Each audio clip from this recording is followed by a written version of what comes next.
election headquarters. And here this morning with me, I have Caroline Fayard. She is a Democratic candidate for the U.S. Senate. Good morning, Caroline. Good morning. Thank you for having me. Thank you for being here. I hope you've been enjoying your time in Northeast Louisiana. I have really enjoyed it. I have to say, this region is just incredible. The people are so kind. The food is wonderful.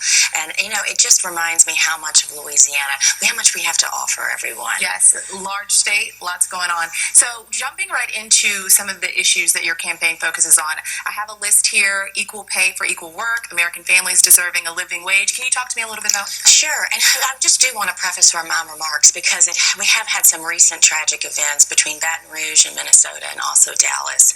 I know that our communities are going to pull together and get through this. These are some horrific tragedies that we're working through. And my thoughts and prayers are with all the families affected.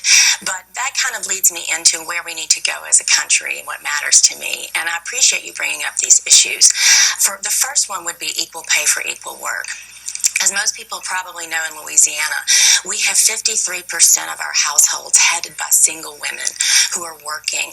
But we also, unfortunately, have the largest wage gap in the country based on gender. It's actually 65 cents on the dollar in Louisiana. Elsewhere nationally, it's 77 to 79 cents.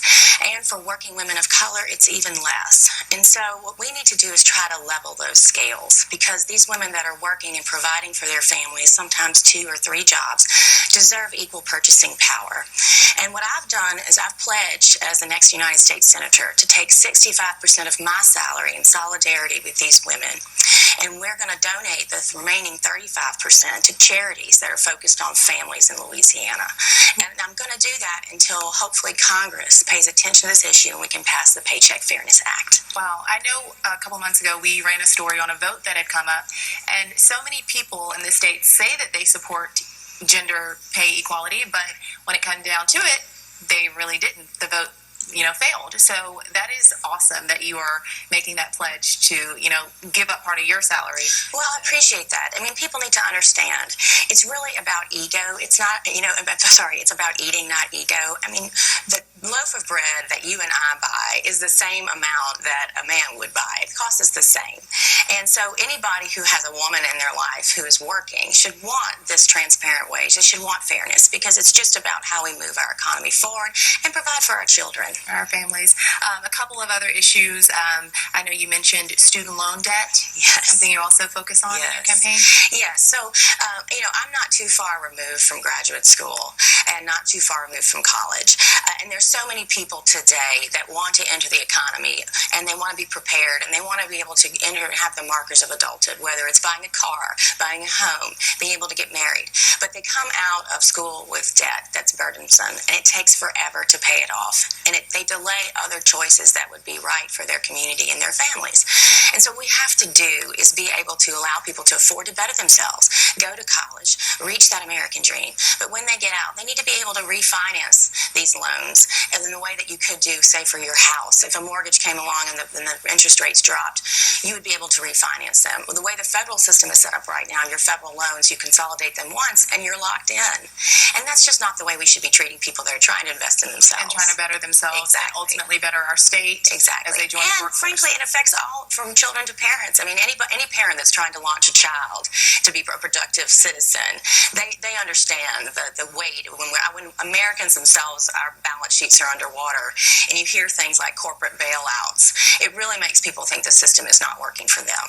Alrighty, and any other issues from your campaign that you want to touch on? Well, I would just say that some of these bread and butter issues, whether it's college affordability or it's equal pay for equal work, ties into having a livable wage for folks. Our current minimum wage is $7.25 an hour, and go back to these people that are working in the households and doing 2 and 3 jobs. That's just not enough to provide.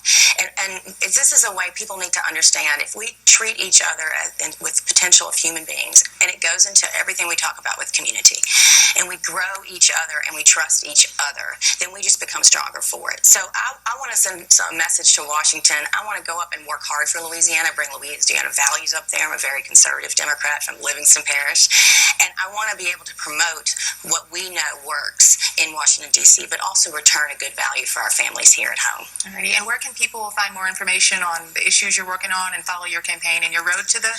Yes, well, I appreciate your asking. So we are on Facebook. The website is carolinefayard.com. We are on Snapchat and Instagram and Twitter. So we're very easy to find and be accessible. And I'm going to be spending a lot of time in North Louisiana. I have to say, Glow Airlines is one of my family's ventures. My brother founded Glow Airlines. We fly twice a day from New Orleans to Shreveport, and we hope to expand our route network so we can connect all of the state.